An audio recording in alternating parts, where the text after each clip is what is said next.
Hello दोस्तों, एक बार फिर स्वागत है आपका नीतीश स्टडी यूट्यूब चैनल में। तो दोस्तों, आज की इस वाली वीडियो में हम लोग पढ़ेंगे जीके जीएस का 20 अति महत्वपूर्ण प्रश्न, जो सभी प्रश्न आपके आने वाले प्रतियोगिता परीक्षाओं के लिए काफ़ी महत्वपूर्ण होंगे। तो इसीलिए आपको वीडियो को शुरू से लेकर अंत तक एक बार जरूर देखना है। तो चलिए वीडियो को शुरू करते हैं।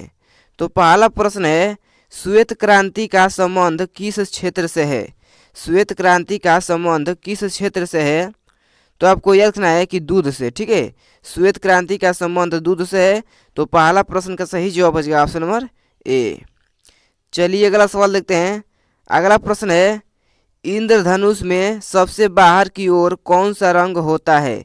इंद्रधनुष में सबसे बाहर की ओर कौन सा रंग होता है? तो आपको यह रखना है कि लाल रंग। ठीक है, इंद्रधनुष में सबसे बाहर की ओर लाल रंग होता है। तो दूसरा सवाल का सही जवाब हो जाएगा ऑप्शन नंबर सी। चलिए अगला सवाल देखते हैं। दोस्तों, अगर आपको किसी भी सवाल का उत्तर पहले से आता होगा तो कमेंट बॉक्स में जरूर बताइएगा। तो अगला सवाल है, न्यूटन के गति के कितने नियम है? न्यूटन के गति के कितने नियम है? तो आपका हो जाएगा कि 3। ठीक है, न्यूटन के गति के कुल 3 नियम है। तो तीसरा सवाल का सही जवाब हो जाएगा ऑप्शन नंबर सी। चलिए अगला सवाल देखते हैं। अगला प्रश्न है, कौन सा अम्ल कांच को गोल कर सकता है? कौन सा अम्ल कांच को गोल कर सकता है? तो ये आपका हो जाएगा कि हाइड्रोफ्लोरिक अम्ल। हाइड्रोफ्लोरिक अम्ल कांच को गोल कर सकता है। तो चौथा सवाल का सही जवाब हो जाएगा ऑप्शन नंबर डी। चलिए अगला सवाल देखते हैं। अगला प्रश्न है कि रबी की फसल की कटाई किस माह में की जाती है? रबी का जो फसल होता है उसकी कटाई किस माह में की जाती है? तो ये आपका हो जाएगा कि मार्च माह में। ठीक है, मार्च में रबी फसल की कटाई की जाती है। तो पांचवा सवाल का सही जवाब हो जाएगा ऑप्शन नंबर बी। चलिए दोस्तों अगला सवाल देखते हैं। अगला प्रश्न है कि नेताजी सुभाष चंद्र बोस राष्ट्रीय खेल संस्थान कहाँ स्थित है? नेताजी सुभाष चंद्र बोस राष्ट्रीय खेल संस्थान कहाँ स्थित है? तो आपको यह रखना है कि पटियाला में नेताजी सुभाष चंद्र बोस खेल संस्थान स्थित है। तो छठवां सवाल का सही जवाब हो जाएगा ऑप्शन नंबर डी। चलिए अगला सवाल देखते हैं। अगला प्रश्न है, दिल्ली के लाल किले में स्थित मोती मस्जिद को किसने बनवाया था? दिल्ली के लाल किले में स्थित मोती मस्जिद को किसने बनवाया था? तो आपको याद रखना है कि औरंगजेब ने दिल्ली के लाल किले में स्थित मोती मस्जिद को बनवाया था। तो सातवां प्रश्न का सही जवाब हो जाएगा ऑप्शन नंबर बी। चलिए अगला सवाल देखते हैं।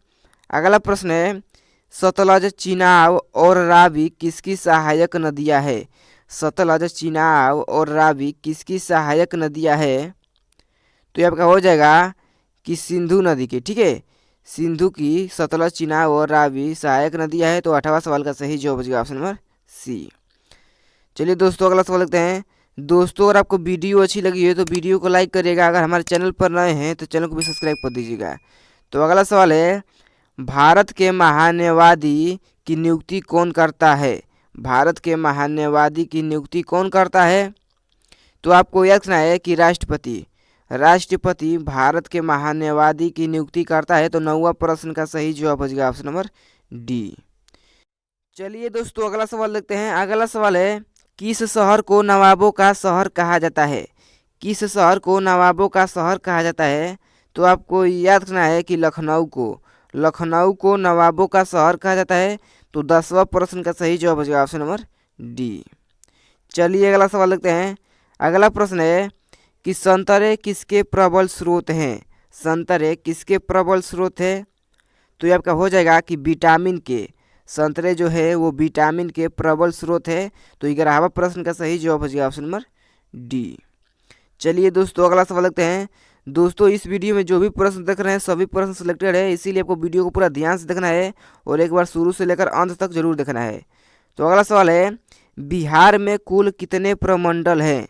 बिहार में कुल कितने प्रमंडल हैं?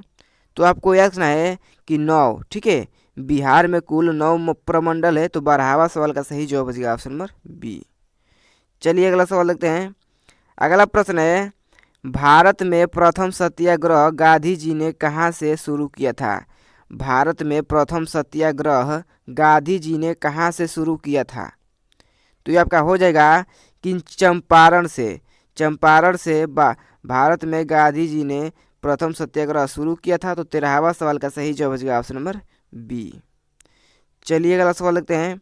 अगला प्रश्न है कि पटना हाई कोर्ट की स्थापना कब हुई थी। पटना हाई कोर्ट की स्थापना कब हुई थी? तो आपको याद रखना है कि 1916 में पटना हाई कोर्ट की स्थापना हुई थी। तो 14वां सवाल का सही जवाब हो जाएगा ऑप्शन नंबर ए। चलिए दोस्तों अगला सवाल देखते हैं। अगला प्रश्न है कि ट्राई बेकर शब्द किस खेल से संबंधित है। ट्राई बेकर शब्द किस खेल से संबंधित है? तो आपका हो जाएगा कि फुटबॉल और हॉकी दोनों से, ठीक है, फुटबॉल हॉकी दोनों से ट्राई बेकर शब्द संबंधित है। तो ये आपका हो जाएगा इसका बिल्कुल सही जवाब ऑप्शन नंबर डी। चलिए दोस्तों अगला सवाल देखते हैं। अगला प्रश्न है कि सार्क का सबसे नया सदस्य कौन सा देश है। सार्क का सबसे नया सदस्य कौन सा देश है? तो आपको याद रखना है दोस्तों कि अफगानिस्तान सार्क का सबसे नया सदस्य देश है। तो 16वां सवाल का सही जवाब हो जाएगा ऑप्शन नंबर डी। चलिए अगला सवाल देखते हैं। अगला प्रश्न है कि शिवाजी को किसने कैद कर लिया था। शिवाजी को किसने कैद कर लिया था? तो आपको याद रखना है कि औरंगजेब ने शिवाजी को कैद कर लिए थे। तो 17वां सवाल का सही जवाब हो जाएगा ऑप्शन नंबर सी। चलिए अगला सवाल देखते हैं। अगला प्रश्न आता है कि मुंगेर निम्नलिखित में से किसकी राजधानी थी। मुंगेर किसकी राजधानी थी? तो आपका हो जाएगा कि मीर कासिम की, ठीक है, मीर कासिम की मुंगेर राजधानी थी। तो 18वां सवाल का सही जवाब हो जाएगा ऑप्शन नंबर ए। चलिए दोस्तों अगला सवाल देखते हैं। अगला प्रश्न आता है कि शेर शाह के बचपन का नाम क्या था। शेर शाह के बचपन का नाम क्या था? तो आपको याद रखना है कि फरीद, ठीक है, शेर शाह के बचपन का नाम फरीद था। तो 19वां प्रश्न का सही जवाब हो जाएगा ऑप्शन नंबर ए। चलिए दोस्तों अगला सवाल देखते हैं। अगला प्रश्न है कि स्वस्थ दृष्टि के लिए कौन सा विटामिन आवश्यक है। स्वस्थ दृष्टि के लिए कौन सा विटामिन आवश्यक है? तो आपको याद रखना है कि विटामिन ए स्वस्थ दृष्टि के लिए आवश्यक है और रतौधिक रोग होता है विटामिन ए की कमी से, ठीक है। तो इस प्रश्न का सही जवाब है ऑप्शन नंबर डी। चलिए दोस्तों आज का लास्ट सवाल देखते हैं जिसका उत्तर आपको कमेंट बॉक्स में बताना है। तो आज का प्रश्न है कि सूती रेशा किससे प्राप्त किया जाता है। सूती रेशा किससे प्राप्त किया जाता है? तो कमेंट बॉक्स में इसका उत्तर बताइए। अगर आपको वीडियो अच्छी लग रही है तो वीडियो को लाइक कर दीजिएगा, चैनल को भी सब्सक्राइब कर दीजिएगा। तो चलिए मिलते हैं अगले वीडियो में, तो धन्यवाद, जय हिंद।